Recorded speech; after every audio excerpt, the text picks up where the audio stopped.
Hello, colleagues. I'm sending you this video today because, well, for two reasons. One, I'm taking a class in flipped classrooms, and this is one of the assignments to create a video featuring assessments integrated into the video. And two, because I figured it might be a cool thing to share some of the things that I've been learning throughout this course and some of the other courses that I've been taking since we've been kind of in lockdown here. So the theme of this video is to show you some of the techniques that I've been using in my classes using a platform called Edpuzzle and some of the screencasting software that I've used, and also some of the note-taking software that's available for students to use. So I'm going to start with Edpuzzle. And I'm going to show you, I'm going to talk about what it is and then kind of how I've been using it. So Edpuzzle basically will take any video content that's on the internet, most video content that's on the internet, and transform it into a video assignment. And what that allows you to do is add questions to any video that either you find online or any video that you create yourself. So you can see that here I have a lesson on spreadsheets, and I've got in it four or five. Well, actually, I have 6 embedded questions. The nice thing about this is that as I play this, okay, ladies and germs, I can't fast forward it. Well, the kids can't fast forward it. And whenever they go off of the tab, if they pull away from the tab, the video stops. So they're kind of forced to watch it and answer the questions along the way, which is pretty cool. Then in my classroom, you can see that I'll take a look at some of my classes here. Take a look at a specific assignment, go down to the student, and you can actually grade the questions on the website, which is really cool. You can see how much of the video that they watched, which is really cool. And the coolest thing of all is this is fully integrated into Google Classrooms. So not only can, once you create your video assignment, can you just assign it, press a button that says assign, and it just forwards to Google Classroom, but the grades that you take in the video platform actually upload to Google Classroom. So there's a lot of kind of like integration there that's really handy. So that's basically Edpuzzle. It's not free, but you get 15 free videos as a trial. I went ahead and bought the license. I don't know how much it is, but it is pretty cool. I think that it's something that I'm going to be relying on a lot in the future. So my second topic is screencasting software, which is a big topic because there's a lot of different stuff out there. The 4 big ones that I've stumbled across that are really that I feel very useful are well, I'll start with the easiest one first. The first one is called Screencastify. And if you can see on my screen, it actually shows up as a Google plugin. I think somebody else talked about this in a recent video. But basically, it's a Google plugin. You click on it, and it's pretty rad. You open it up. And basically, since it's in part of Google Chrome, you don't have to install it on your computer. And it's pretty straightforward. It's actually the easiest one of the platforms to use. It's very straightforward. The editing it's okay. It's not super sophisticated, but it's super easy to use. The second browser-based, so there's 2 browser-based programs. There's Screencastify and there's WeVideo.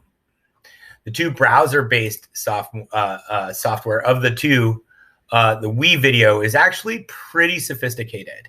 You can see that I have multiple tracks of video, which means that I can add different content. I can add background videos or animations. I can add multiple tracks of audio. There's a lot of editing that I can do and strange.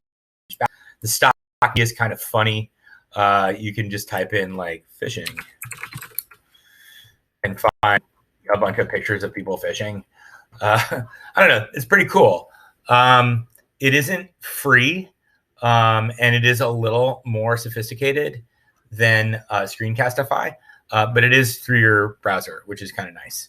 The third one, this is one that I actually had been using for a really long time until it got introduced to other ones. This is called Screencast-O-Matic. I'd say that it's fairly sophisticated. It's very easy to use.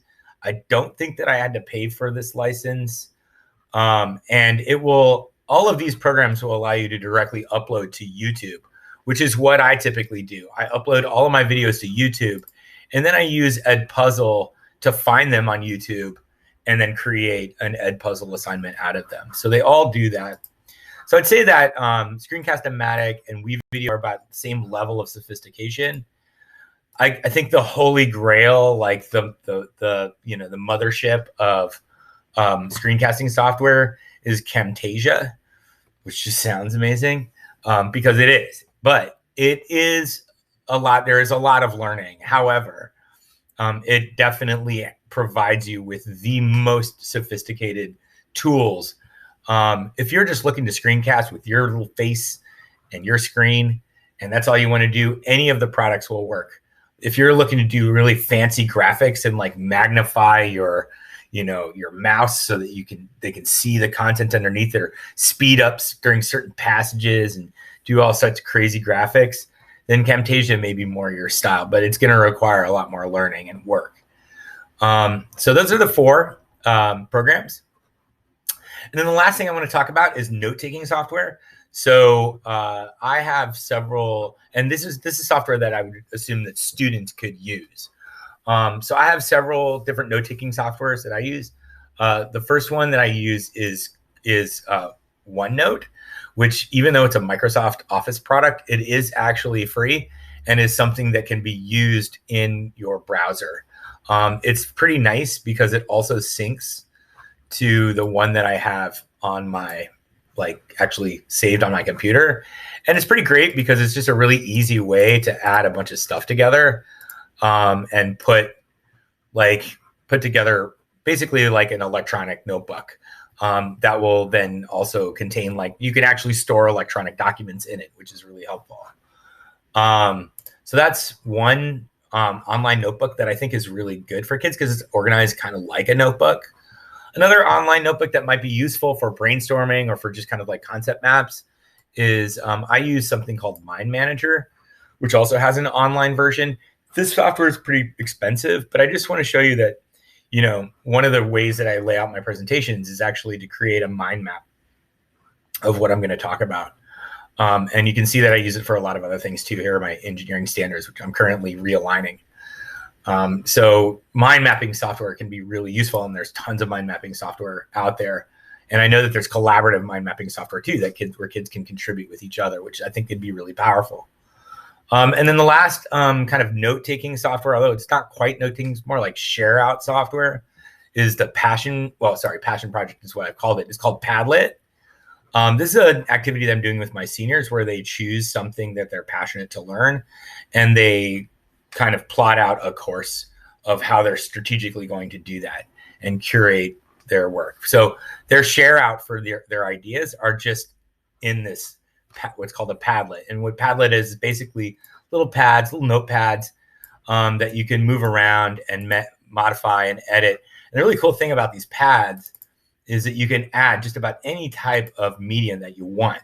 You can choose memes, videos. You can actually do a little screencast and embed it in your link. You can record your screen, you can record your voice. That's really cool, I think. So that's pretty fun. And I'm just trying to be a little more creative and entertaining for our seniors who are, I know, just really having a hard time right now. So anyway, I hope you enjoyed my video. I hope I covered everything that I meant to cover, and I hope that you all are doing well. Thank you for your time.